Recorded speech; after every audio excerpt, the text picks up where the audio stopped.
Estimado oyente, sea bienvenido a la meditación devocional de hoy.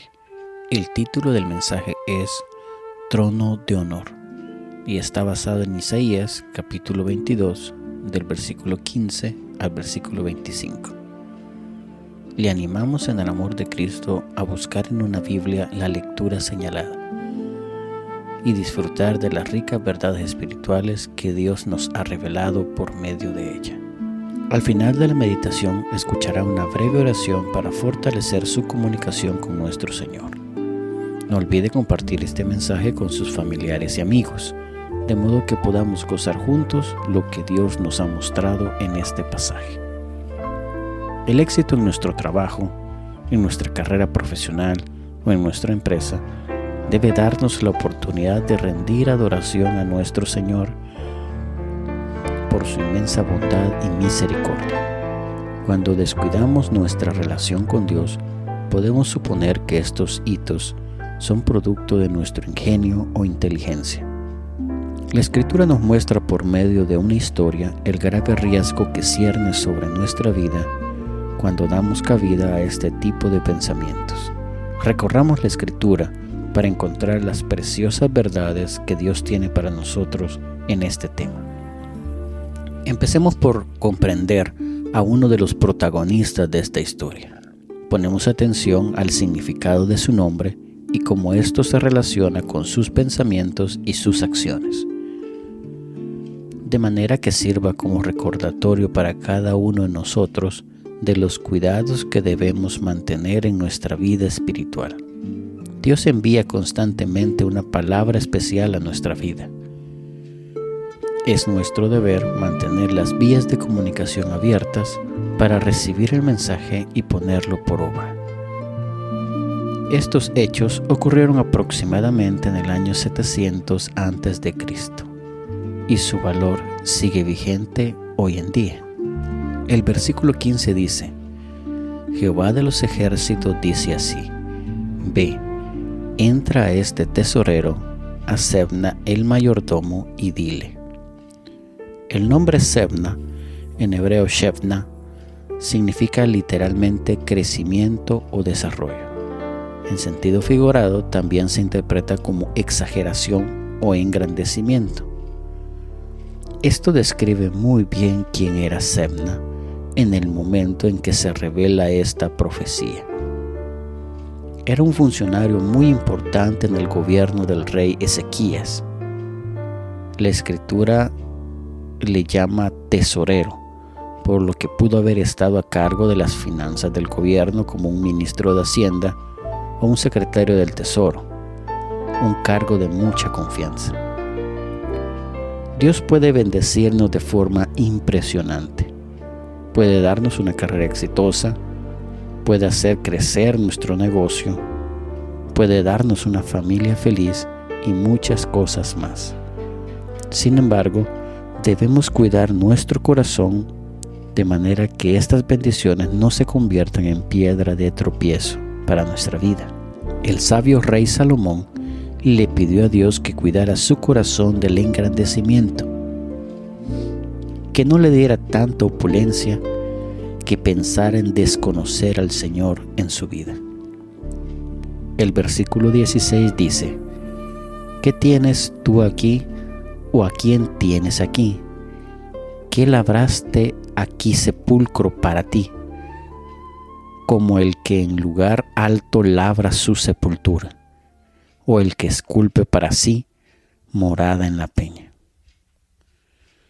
Jehová reprende a Sebna por el engrandecimiento en su corazón. Había abandonado la humildad. Seguramente llegó a pensar que las bendiciones en su vida eran producto de su propio esfuerzo o ingenio. Tuvo que ser el profeta Isaías quien le llevara este mensaje, ya que seguramente también había abandonado su comunión con Dios y ya no buscaba su rostro. Permitió que el engaño de las riquezas nublara su entendimiento. La palabra nos advierte sobre esta situación y nos recuerda que Dios conoce nuestros pensamientos. Las intenciones en el corazón de Sebna se manifestaron en una obra de construcción. decidió emprender la edificación de una tumba majestuosa para sí mismo, un monumento que sirviera de recordatorio a las generaciones sobre su paso por este mundo. Eso fue la gota que derramó el vaso. Jehová envió al profeta Isaías para amonestarlo y dictar sentencia en su contra. Sebna pudo haberse arrepentido de su pecado y Dios lo habría perdonado, pero no lo hizo y sufrió las consecuencias. El versículo 17 dice: He aquí que Jehová te transportará en duro cautiverio y de cierto te cubrirá el rostro. La sentencia sobre Sebna fue que sería deportado, llevado como esclavo a una tierra lejana, lejos del sepulcro que había preparado, y ahí moriría. Esta declaración del Señor es hacia un hombre poderoso, que pensó que debido a su posición en el gobierno sería invencible siempre. Un grave error.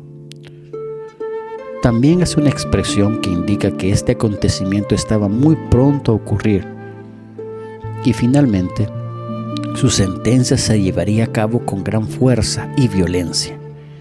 Recibiría un castigo ejemplar que sería muy notorio para los demás funcionarios y para el pueblo. El versículo 18 dice: Te echará a rodar con ímpetu como a bola por tierra extensa.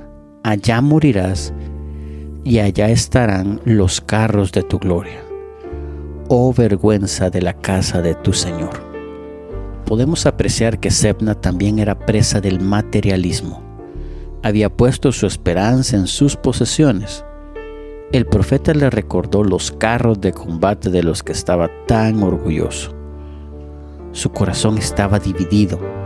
Servía en la corte de un reino poderoso que Dios había elegido, y aún así había dado lugar a la idolatría a los bienes materiales. También es evidente que Sebna había descuidado su función en el gobierno. Estaba centrado en sí mismo y sin interés alguno en los problemas de su país y sus conciudadanos. Sus acciones causaron mucho dolor. El versículo 19 dice: Y te arrojaré de tu lugar y de tu puesto te empujaré. Cuando no estamos en el centro de la voluntad de Dios para nuestra vida, estamos expuestos a que Dios elija a otra persona para cumplir la misión que originalmente tenía para nosotros. En el caso de Sebna, esta destitución fue extremadamente vergonzosa y llena de deshonor. Podemos ver más adelante en el capítulo 36 cómo Sebna ya estaba en un puesto de menor jerarquía. Otra persona estaba en su lugar y aún faltaba que se cumplieran muchos elementos de la profecía dictada en contra de este hombre, que permitió que la arrogancia tomara control de él. El versículo 20 dice: En aquel día llamaré a mi siervo Eliakim, hijo de Hilcías. El nombre Eliakim, en hebreo Eliakim, significa literalmente Dios de la crianza y puede interpretarse como Dios otorga el crecimiento. Eliakim refleja la antítesis de Sebna, desde el mismo significado de su nombre, puesto que pone en primer lugar a Dios como artífice de su crecimiento profesional, del avance de su carrera. Seguramente en el momento de los hechos relatados por la Escritura, el corazón de Eliakim era agradable a Dios, ya que lo eligió sobre su antecesor, como en el caso de David, que sustituyó al rey Saúl. El versículo 21 dice: Y lo vestiré de tus vestiduras y lo ceñiré de tu talabarte, y entregaré en sus manos tu potestad, y será padre al morador de Jerusalén y a la casa de Judá.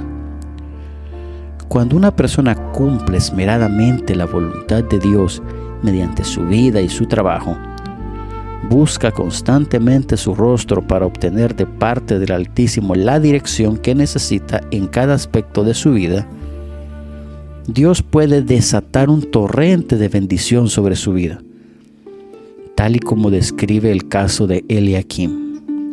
Lo llena de honor por medio de una vestidura que refleja su posición.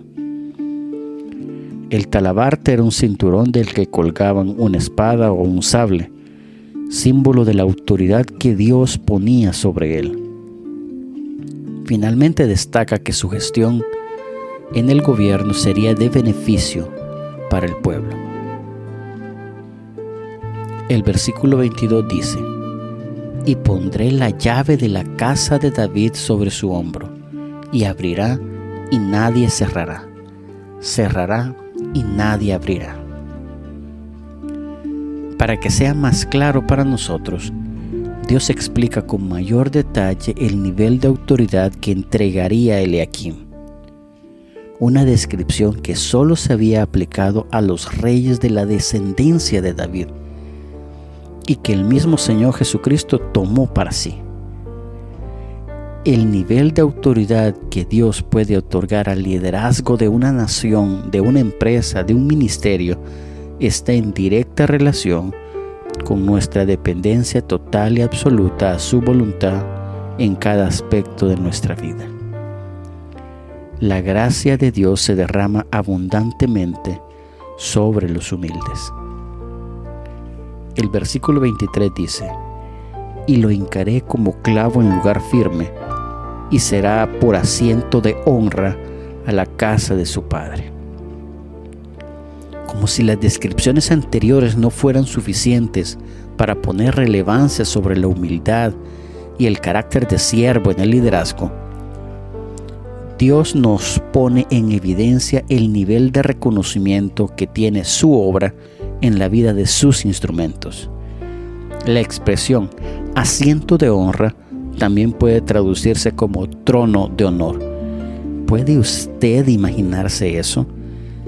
Es tan claro el mover de Dios sobre un corazón dócil que el mismo trono real llena de honra a este individuo y a toda su familia. Todos se sienten orgullosos por la forma en la que esta persona sirve a su pueblo. El versículo 24 dice: colgarán de él toda la honra de la casa de su padre, los hijos y los nietos, todos los vasos menores, desde las tazas hasta toda clase de jarros.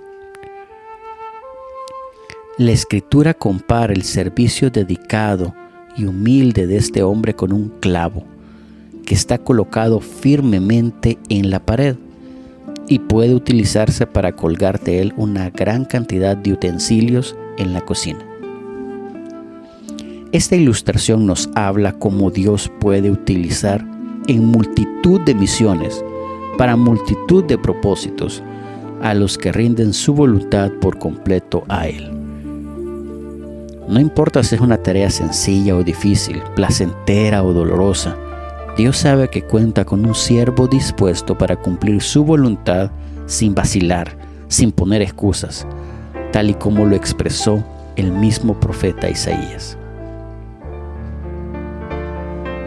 El versículo 25 dice: en aquel día, dice Jehová de los ejércitos, el clavo hincado en lugar firme será quitado, será quebrado y caerá, y la carga que sobre él se puso se echará a perder, porque Jehová habló. Algunos teólogos consideran que el último versículo de esta porción puede ser una afirmación posterior del profeta, que Eliakim pudo volverse egoísta y recurrió al nepotismo, una desmedida preferencia que algunos funcionarios dan a sus parientes para las concesiones o empleos públicos. Por lo que el profeta Isaías le recuerda a Eliakim que la estaca o clavo, aunque se haya colocado firmemente, también se puede arrancar de raíz, tal y como nos explica más adelante en la Escritura el apóstol Pablo: el que piense estar firme, mire que no caiga. La Escritura nos muestra en esta porción una comparación entre dos hombres, ambos con prominentes carreras en el gobierno.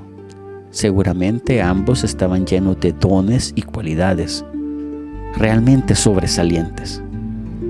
Pero uno de ellos decidió poner su confianza en sí mismo y en sus posesiones, mientras que el otro buscó diligentemente cumplir la voluntad de Dios en su vida, con su familia y con su trabajo, al servicio del pueblo de Dios.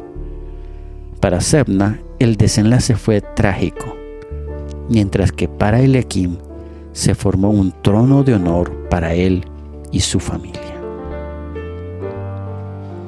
Oremos. Santo Señor, gracias por su palabra, por las preciosas enseñanzas que usted ha dejado para nosotros en este maravilloso libro. Le suplico, Señor, me ayude a caminar cada día en el centro de su voluntad. Guarde mi corazón de vanagloriarme por las bendiciones que pone cada día en mi vida.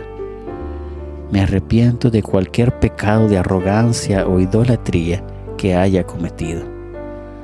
Perdóneme, Señor. Límpieme con la sangre del Cordero inmolado para poder presentarme ante su presencia sin tener vergüenza. Use mi vida conforme a su propósito. Estoy dispuesto a obedecerle. En Cristo Jesús.